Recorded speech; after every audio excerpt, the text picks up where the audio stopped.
माहिमभट्टाला हेच तर सर्वज्ञ श्री चक्रधर प्रभू डोमेग्रामला निरोपण करतात आणि माहिमभट्टाचा हाच अट्टहास आहे की कर्म प्रधान आहे असं माहिमभट्ट म्हणतात.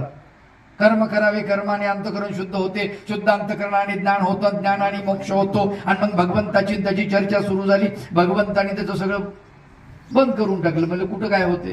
नुसत्या कर्माने होत नाही, नुसत्या ज्ञानाने होत नाही, दोन्ही गोष्टी लागतात.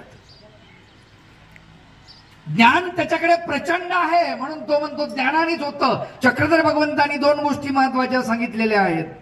आलं का लक्षात? ज्याच्याकडे ज्ञान आहे त्याला सांगतात भगवंत दास्यमोचक यथा माहिमभट्ट.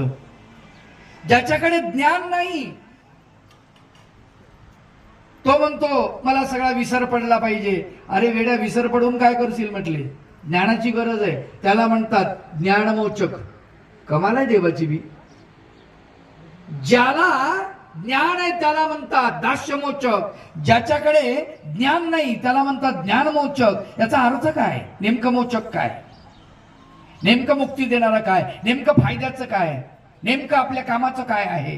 ज्ञानही कामाचं आहे आणि कर्मही कामाचे आहेत. एक गोष्ट कुठंच आपल्या कामाची येत नाही. माय बापू लक्षात ठेवा.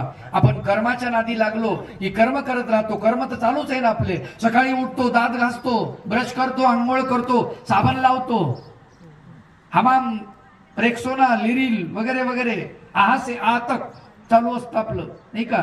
तोंडाला काहीतरी फासतो, Vicco turmeric, fair lovely, Boroline, Boroplus, चेहरा साफ करण्याचा प्रयत्न करतो. दाढी मुछी मुंडवून आपण जातो फिरायला, नाही का?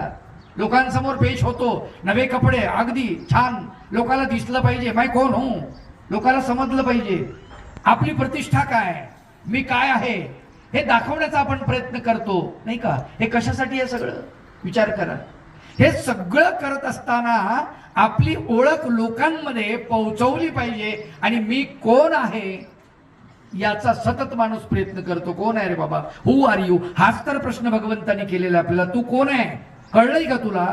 तू कोण आहे? विचार कर भल्या माणसा, तू कोण आहे? इथे जन्माला का आलायस?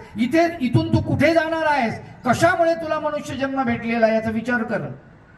कोण आहेस तू? विचारलंय कधी आपण आपल्याला एकांतात बसून? भगवंताच्या समोर गेल्यानंतर देवा म्हणजे मंदिरात आपण जातो, देवाचे द्वारी विवाक्षण बरी. दादांनी फार सुंदर उदाहरण दिलं. तेने मुक्ती चारी साधी गेल्या, सलोकता, समीपता, स्वरूपता, संयोजता, चारी मुक्ती साधल्या जातात म्हटले, नाही का? पण चारी मुक्ती कामाच्या नाही असं सांगतात पुढे संत. जर चारी मुक्ती साधल्या जातात, नुसतं क्षण उभं राहिलं